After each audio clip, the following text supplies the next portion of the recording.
Please welcome to the forum, Elon Musk, for a conversation with Bloomberg's Mishal Husain.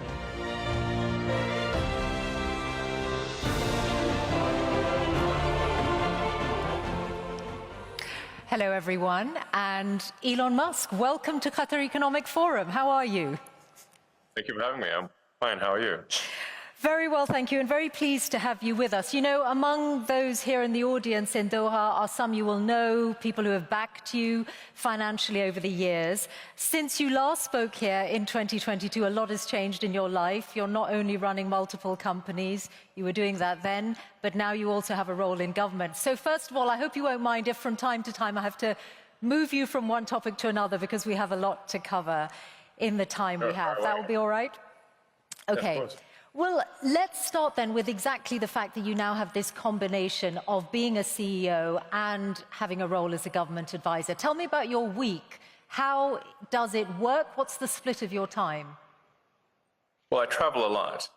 So I was in Silicon Valley yesterday morning. I was in LA yesterday evening. I'm in Austin right now. I'll be in DC tomorrow. I'll be there having dinner with the president tomorrow night, I believe. And then a whole bunch of cabinet secretary meetings, and then back to Silicon Valley on Thursday night. But I mean, the balance of your time, is it, well, clearly it's a lot, but is it still the case, as you said a while ago, that it's about 1 to 2 days a week on your government work? Yeah, that's correct. And what does that mean for your corporate life? Because if we start with Tesla, the company has suffered in recent months what you've called blowback. So what is your plan for turning that around, the declining sales picture? And by what stage do you think you're going to be able to turn it around? Oh, it's already turned around. Give me some evidence for that. I've just been looking at the sales figures for Europe in April, which show very significant declines in the big markets. Europe is our weakest market. We're strong everywhere else. No, our sales are doing well at this point. We don't anticipate any meaningful sales shortfall, and obviously the stock market recognizes that, since we're now back over $1 trillion in market cap. So clearly the market is aware of the situation. So it's already turned around. But sales still down compared to this time last year? In Europe. In Europe, okay. And yes, but that's true of all manufacturers. There's no exceptions. Does that mean that you're not going to be able... Does that mean... European market is quite weak. Okay, but you would acknowledge, wouldn't you, that what you are facing, okay, let's just take it as Europe, what you are facing is a significant problem. This Tesla was an incredibly aspirational brand. People identified with it, they saw it as being at the forefront of the climate crisis, and now people are driving around with stickers in their cars saying, I bought this before we knew Elon was crazy. And there are also people who are buying it because Elon's crazy, or however they may view it. So yes, we've lost some sales perhaps on the left, but we've gained them on the right. The sales numbers at this point are strong, and we see no problem with demand. So what do you... And I mean, you can just look at the stock price. If you want the best inside information, the stock market analysts have that, and our stock wouldn't be trading near all-time highs if it was not. If things weren't in good shape. They're fine. Don't worry about it. Okay. I was citing sales figures rather than share price. Well, tell me then how committed you are to Tesla. Do you see yourself, and are you committed to still being the chief executive of Tesla in 5 years' time? Yes. No doubt about that at all? Well, no, I might die. Okay, short of that. I can't be CEO if I'm dead, so there's a slight amount of... Does that mean that the value of your pay doesn't have any bearing on your decision? Well, that's not really a subject of discussion in this forum. I think obviously there should be compensation for if something incredible is done, that compensation should match that something incredible was done. But I'm confident that whatever some activist posing as a judge in Delaware happens to do will not affect the future compensation. This is the judge who twice struck down the $56 billion pay package that was awarded to you. I think the value on the current value of stock options. Yeah. Not a judge. The activist who is cosplaying a judge in a Halloween costume. Okay, that's your characterization. I think Yes. on the current value of stock options, I think the actual justice according to the law. on the current value of stock options, I think the value of that pay package stands at about $100 billion. Are you saying you are relaxed about the value of your future pay package, your decision to be committed to Tesla for the next 5 years, as long as you are still with us on this planet, is completely independent of pay? No. It's not independent. So pay is a relevant factor then to your commitment to Tesla? A sufficient voting control such that I cannot be ousted by activist investors is what matters to me. And I've said this publicly many times. But let's not have this whole thing be a discussion of my alleged pay. It's not a money thing. It's a reasonable control thing over the future of the company, especially if we're building millions, potentially billions of humanoid robots.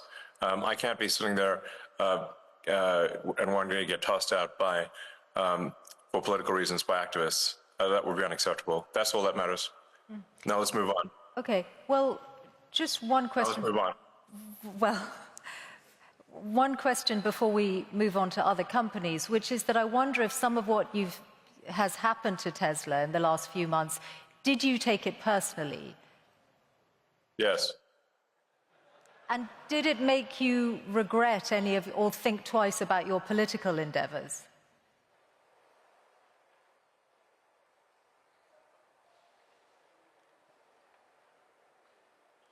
Because I did what needed to be done.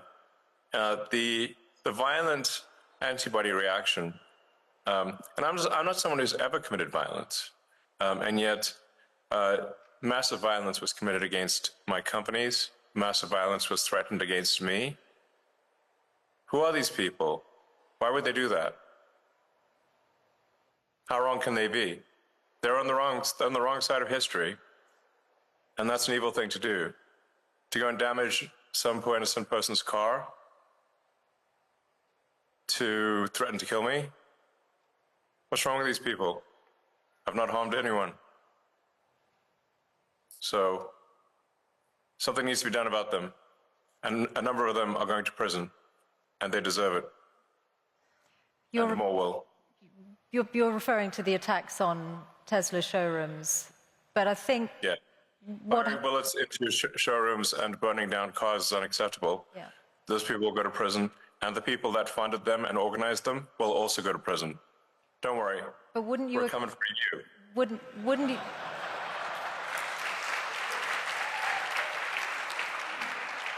But wouldn't you acknowledge that some of the people who turned against Tesla in Europe were upset at your politics, and very few of them would have been violent in any way. They just objected to what they saw you say or do politically. Well, it's certainly fine to object to political things, but it's not fine to resort to violence and hanging someone in effigy and death threats. That's obviously not okay. That's absurd. That is in no way justifiable at all, in any way, shape, or form. And some of the legacy media nonetheless have sought to justify it, which is unconscionable. Shame on them. Let's talk about your other companies then and other business areas, SpaceX. I saw that you said in a speech at the West Point Military Academy recently that the future of warfare is AI and drones. And obviously defense is an increasingly booming sector with the state of the world at the moment. Do you see SpaceX moving into weaponized drones?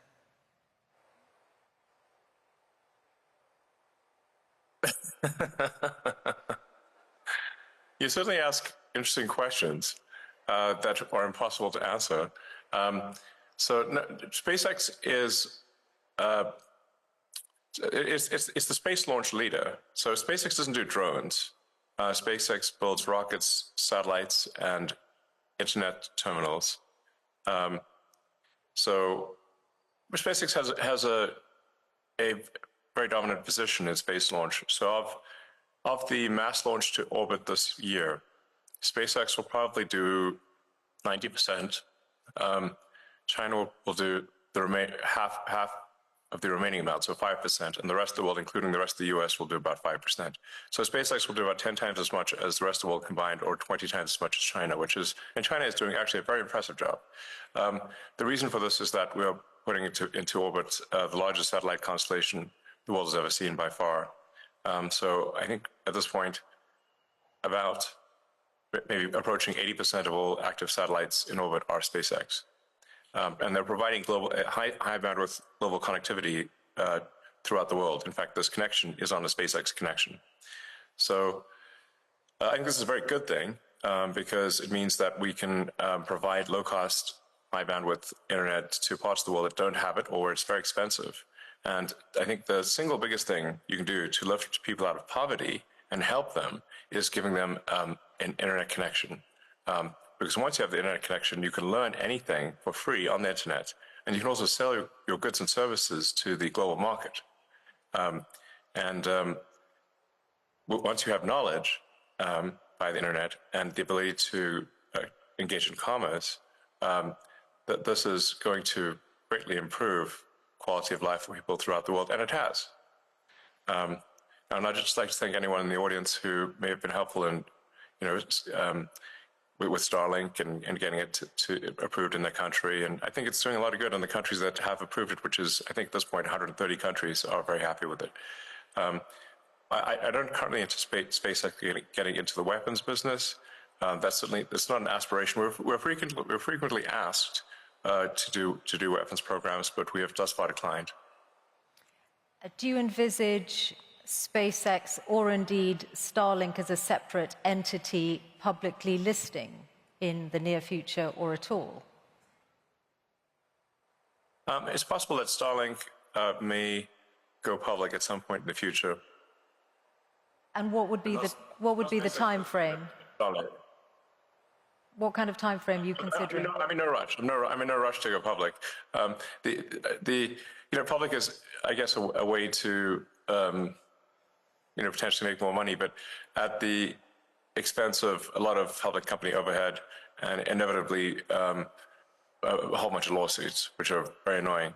So really something needs to be done about the shareholder derivative lawsuits in the US because it allows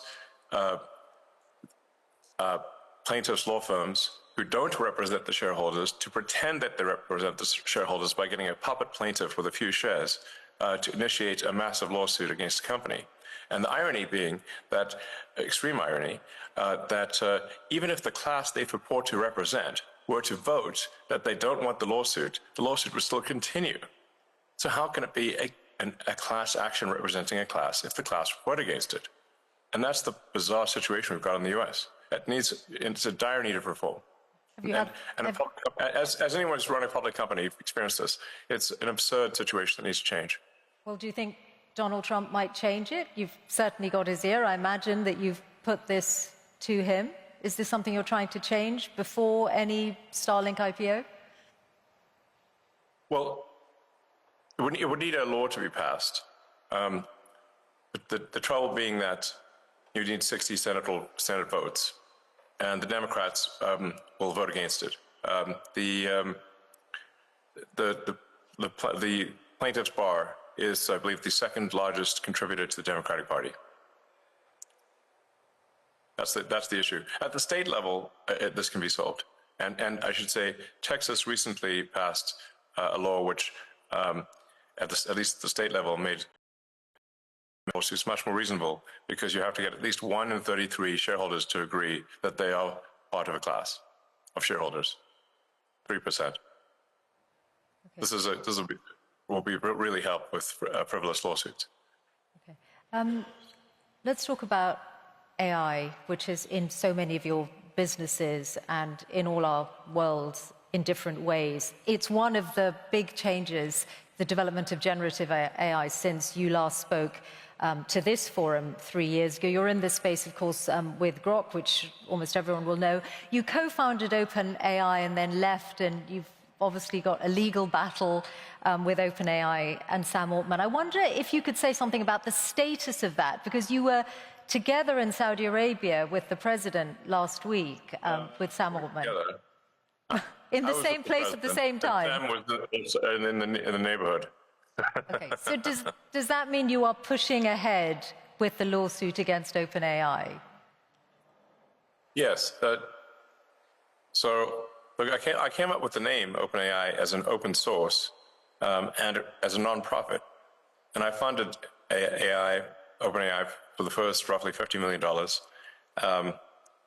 and it was intended to be a nonprofit open source company, and now they're trying to change that for their own financial benefit into a for-profit company that is closed source. So this would be like, let's say you funded a nonprofit to help preserve the Amazon rainforest, but instead of doing that, they became a lumber company, chopped down the forest and sold the wood. You'd be like, wait a second, that's not what I funded. That's OpenAI. They've made some changes to their corporate structure, though, haven't they, since, in recognition of what you've said? And no, that's just what they told the media. Okay. They have partly walked back their plan to restructure the business. I guess that's made no difference to how you feel about it. So you're determined to see them in court?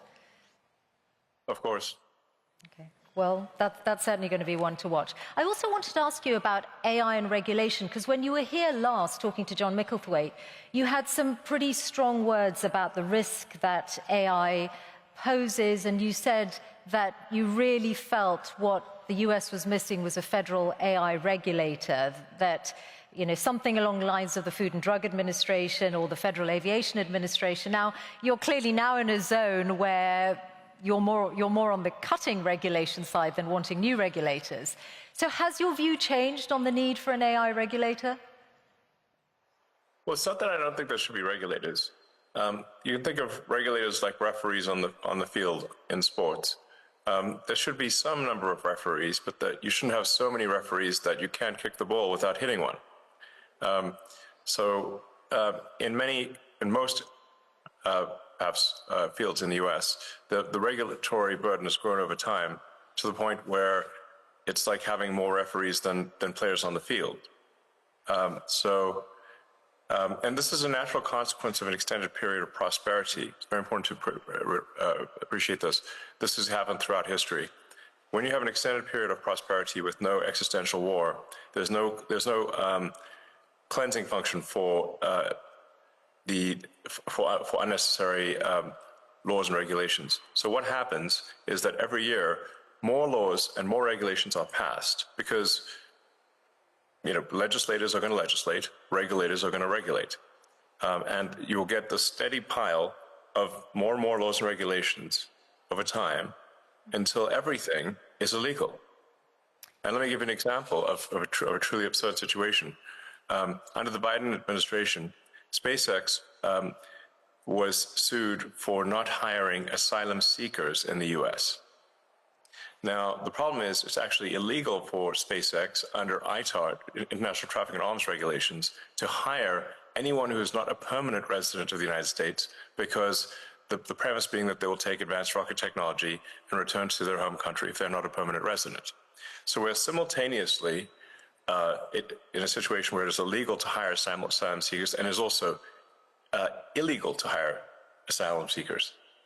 And the Biden's Department of Justice chose to prosecute us despite both paths being illegal.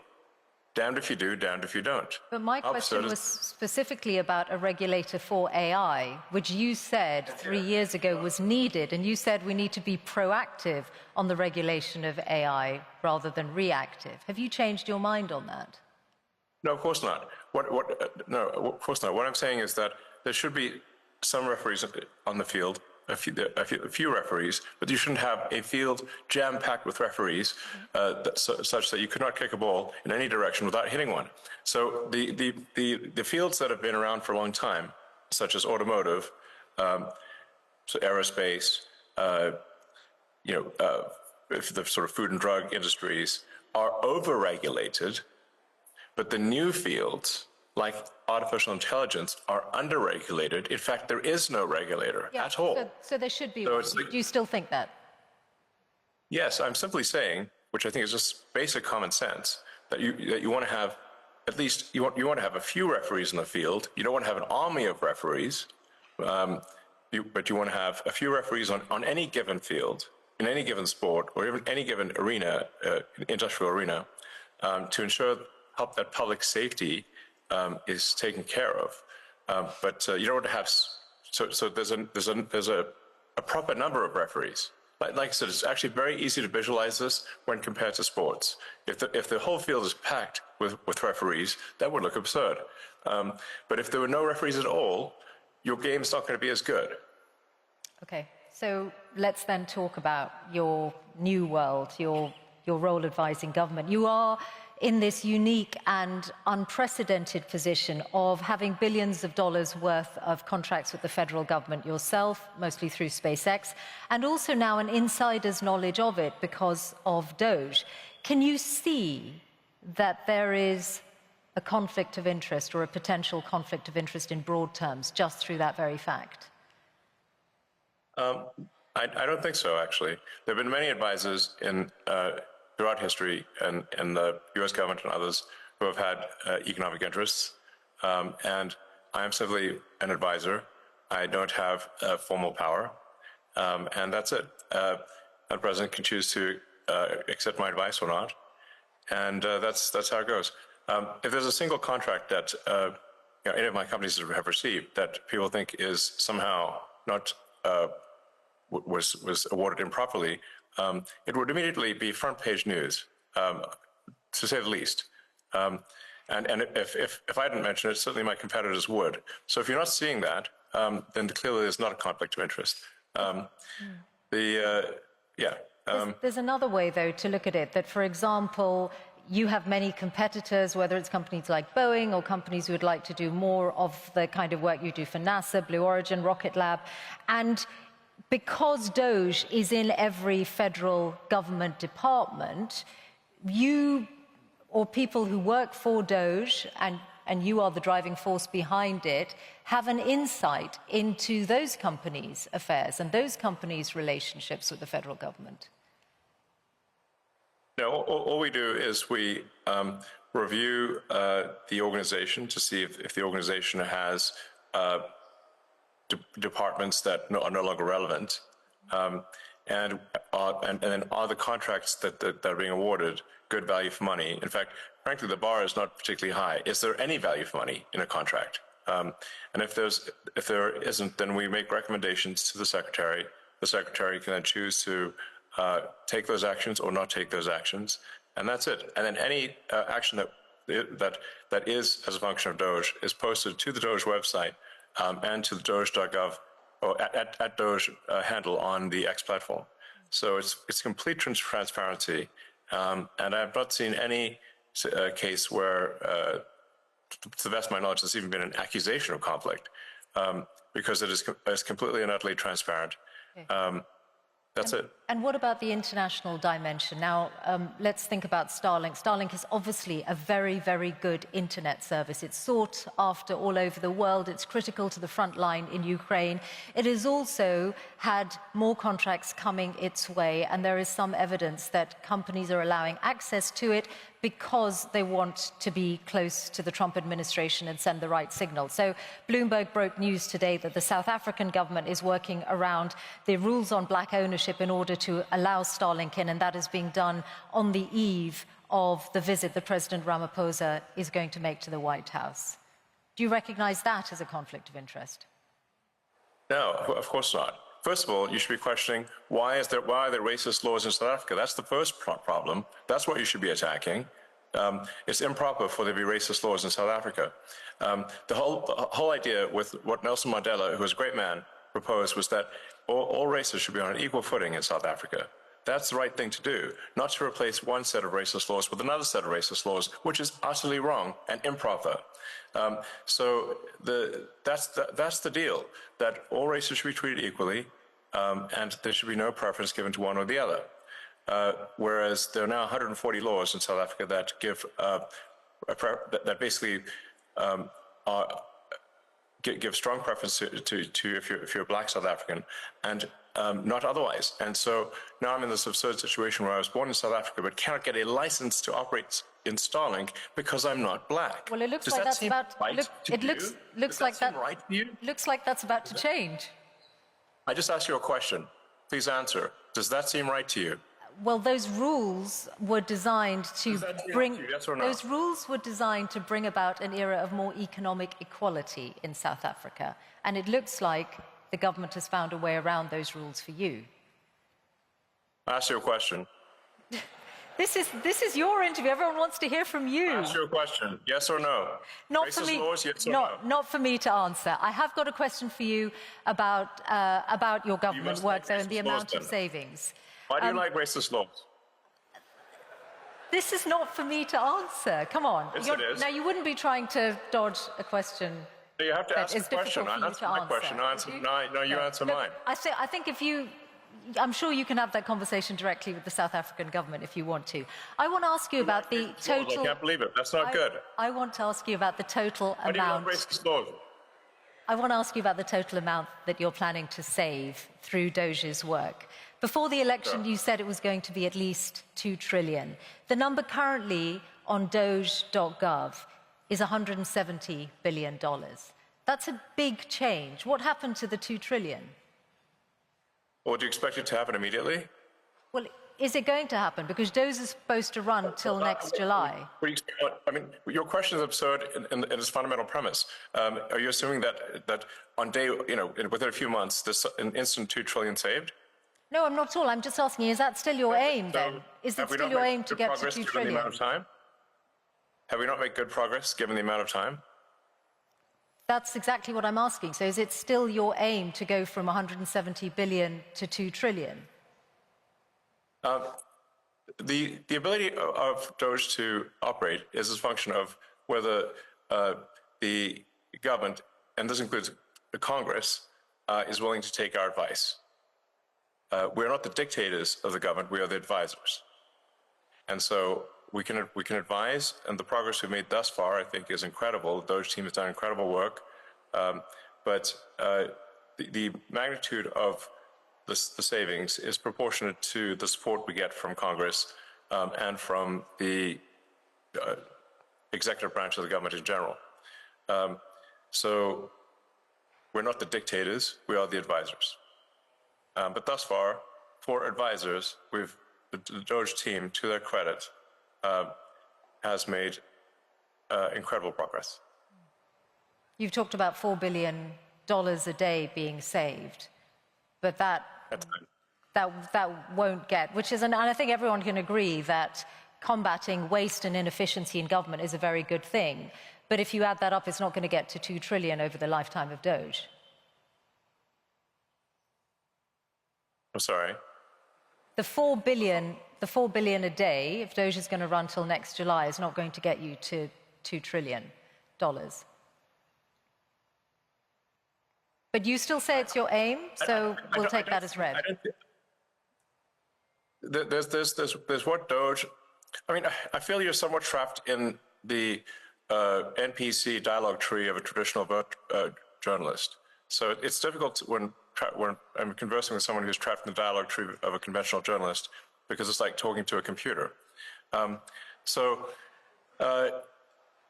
Doge is an advisory group. We are doing the best we can as an advisory group. The progress made thus far as an advisory group is excellent. I don't think any advisory group has done better in the history of advisory groups of the government. We do not make the laws, nor do we control the judiciary, nor do we control the executive branch. We are simply advisors. In that context, we are doing very well. Beyond that, we cannot take action beyond that, because we are not some sort of imperial dictator of the government. There are three branches of the government that are to some degree opposed to that level of cost savings. But nonetheless, let's not criticize whether there's 4 trillion, and instead look at the fact that 160 billion has been saved, and more will be saved too. And as I said, I think everyone can agree that cutting waste and indeed fraud in any government and being responsible with taxpayers' money is a very good thing. So yes. I can see that you're proud of that work.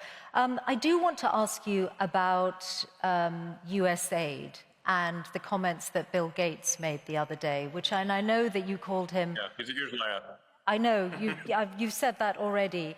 I wondered...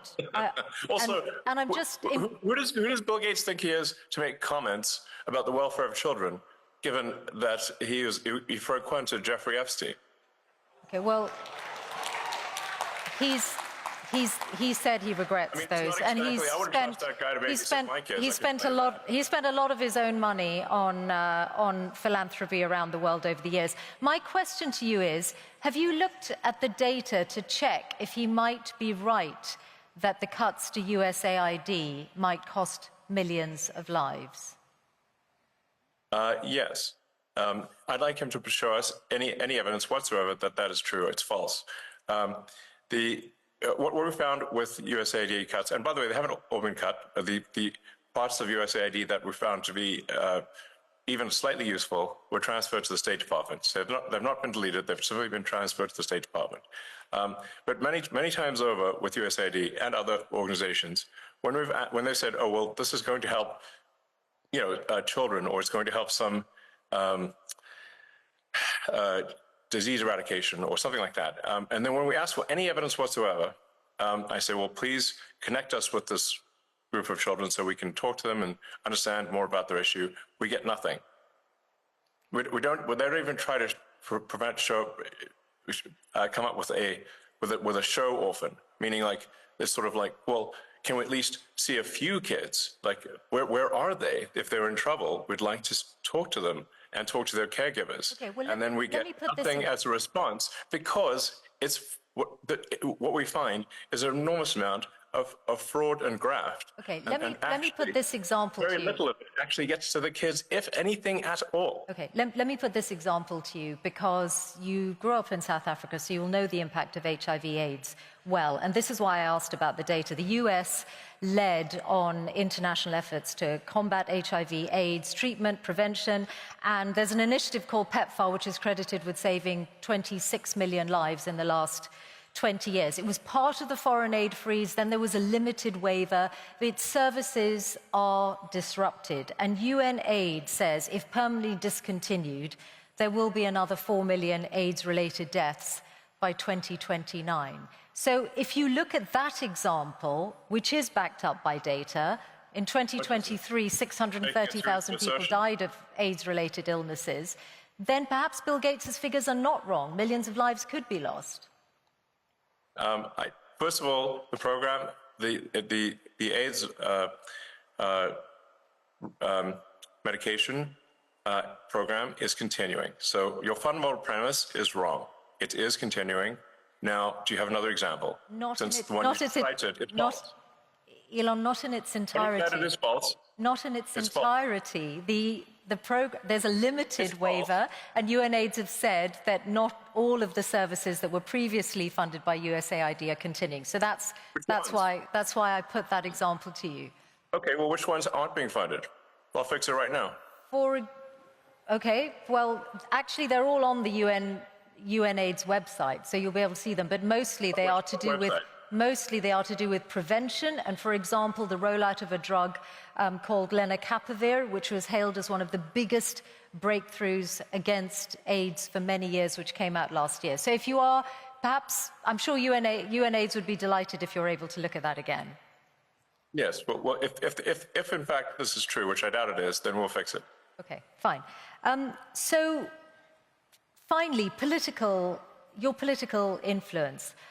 I wondered whether you have decided yet how much you're going to spend on the upcoming midterms.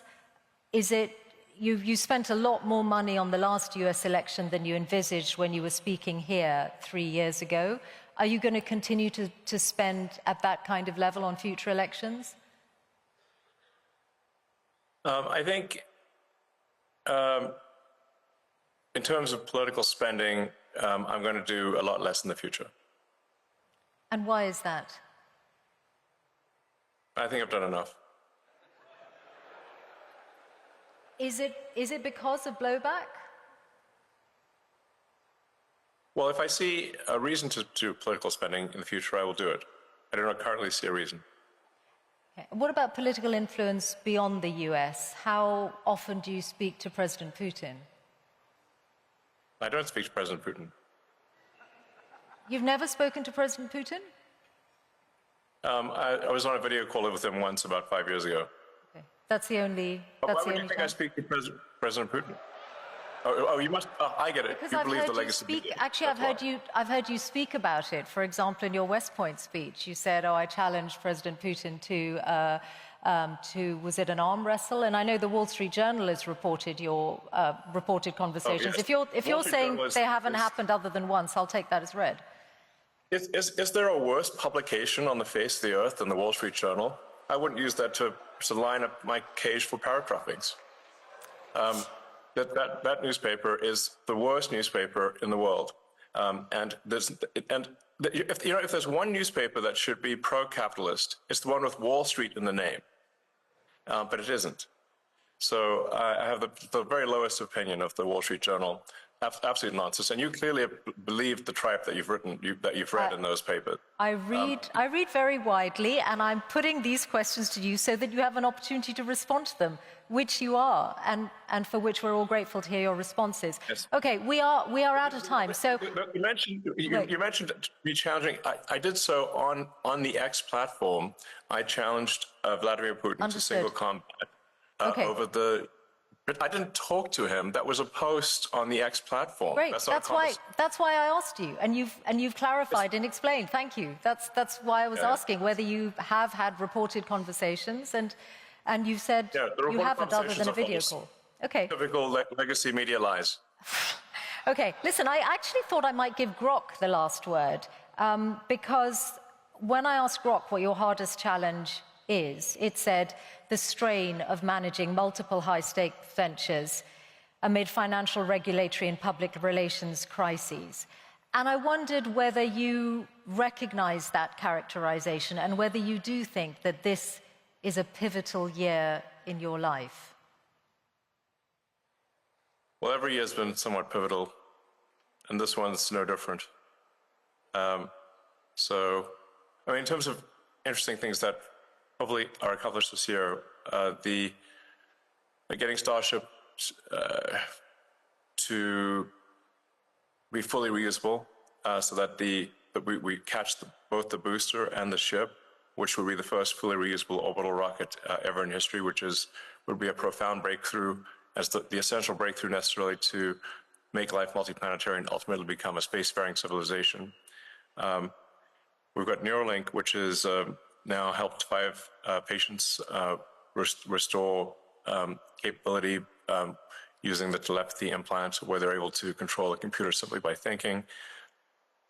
We'll be doing our first patient to restore sight with our blind sight implant, which is the end of this year or early next. In fact, that first patient might be in UAE, since we have a relationship with UAE and the Cleveland clinic there. I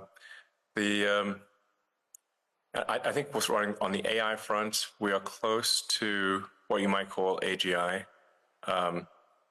or digital superintelligence. I think we are seeing an explosion in digital superintelligence here. And then we've got at Tesla we'll be launching unsupervised autonomy, basically self-driving cars with no one in them, in Austin next month. So it's a big year for sure. Many other things in the works too. Okay. I'm a technologist first and foremost. Elon Musk, thank you very much for joining us here at Qatar Economic Forum. Thank you.